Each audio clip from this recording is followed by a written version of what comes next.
Introdução. O que é a física ambiental? Então, antes de responder essa pergunta, dá uma parada no vídeo e pensa um pouco. O que você entende por física ambiental? Vamos iniciar no entendimento dos termos que compõem física ambiental, a partir de uma visita ao dicionário etimológico. Meio do latim medius quer dizer centro, e ambiente, também do latim ambiens, significa cercado, rodeado. Para alguns etimólogos, existe uma redundância no termo meio ambiente, pois não existe centro sem entorno e, lógico, nem entorno sem centro. Mas essa redundância reforça a necessidade de se entender as inter-relações entre os seus diversos componentes. Por isso resolvi iniciar por essa explicação etimológica. Se formos agora ao dicionário, meio ambiente é o conjunto das condições biológicas, físicas e químicas nas quais os seres vivos se desenvolvem. Com essa definição, os seres vivos são colocados no centro das condições biológicas, físicas e químicas que influenciam o seu desenvolvimento. Geograficamente, este ao redor não tem limites, de modo que o sistema é aberto. Há aqui uma referência cruzada, pois, dado que as condições ambientais para um ser vivo são ditadas por outros seres vivos, o seu ambiente, o sistema possui retroalimentação, feedback. Isso é, a própria definição indica que o meio ambiente é um sistema complexo. Finalmente, essa definição impõe um tratamento multidisciplinar. Existe uma disciplina física ambiental, uma química ambiental, uma biologia ambiental, que no caso é chamada de ecologia. O sistema é aberto, complexo, e uma terceira característica importante é a interdisciplinaridade do estudo do meio ambiente. Precisa de um olhar da química, da física, e, dado ser a matemática a linguagem da física, da química, precisa da matemática para poder descrever o sistema. Logicamente também a biologia, estatística, mas não só. Outras disciplinas cujo foco é mais estreito nascem desse estudo do meio ambiente, ou nos auxiliam a descrevê-lo. A meteorologia, a climatologia, a arquitetura e urbanismo, geografia, geologia, as ciências do espaço, como a astronomia, o entendimento de satélites, etc.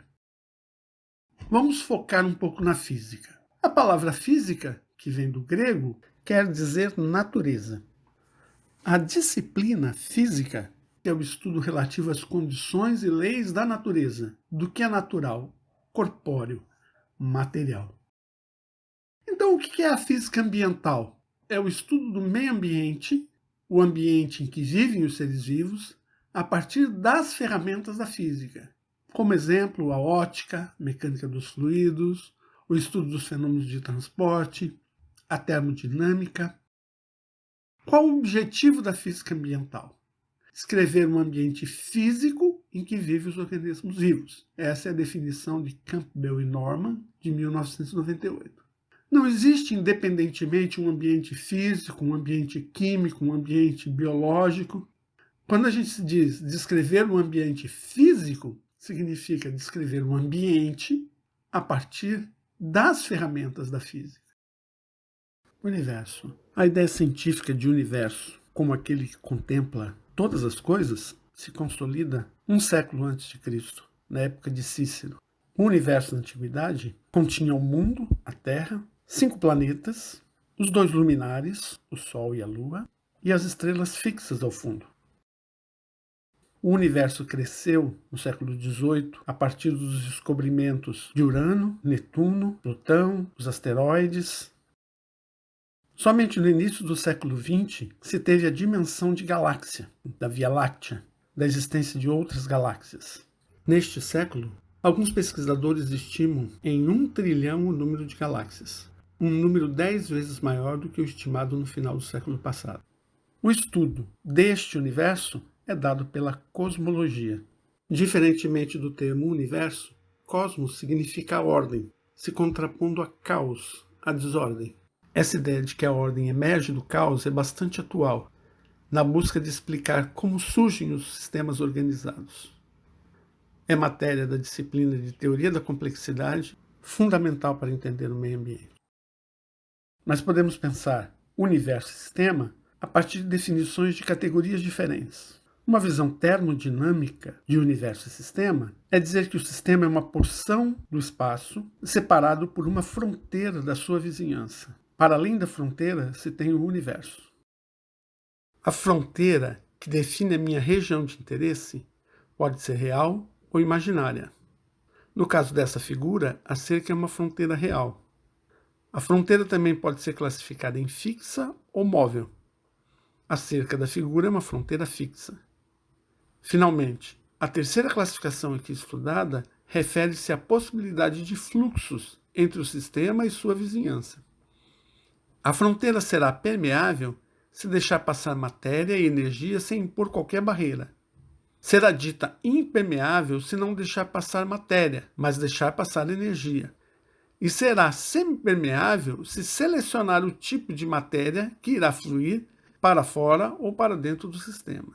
Aqui no caso dessa cerca, podemos dizer que é uma fronteira semipermeável, porque permite a passagem de pequenos animais, mas impede a passagem de grandes animais, como no caso, que é a função da cerca, impedir a passagem do gado bovino. Para exemplificar melhor o conceito de fronteira real e imaginária, vamos definir o nosso universo como uma sala de aula de 15 metros cúbicos. Vamos separar uma porção de ar de 50 centímetros cúbicos.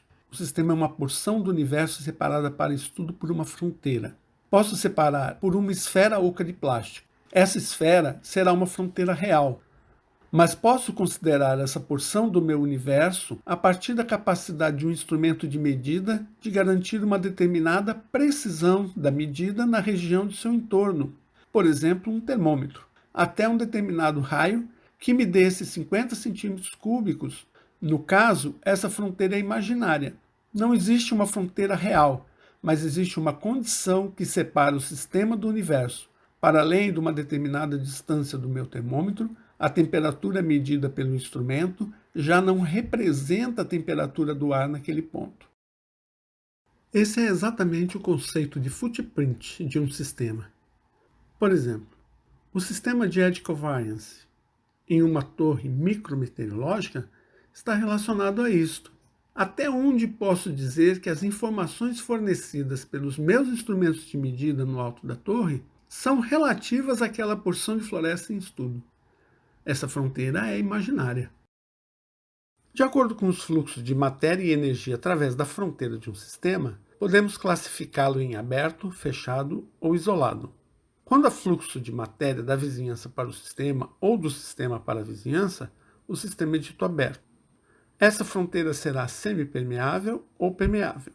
Se o sistema não permitir troca de matéria, mas permitir fluxo energético, o sistema é dito fechado.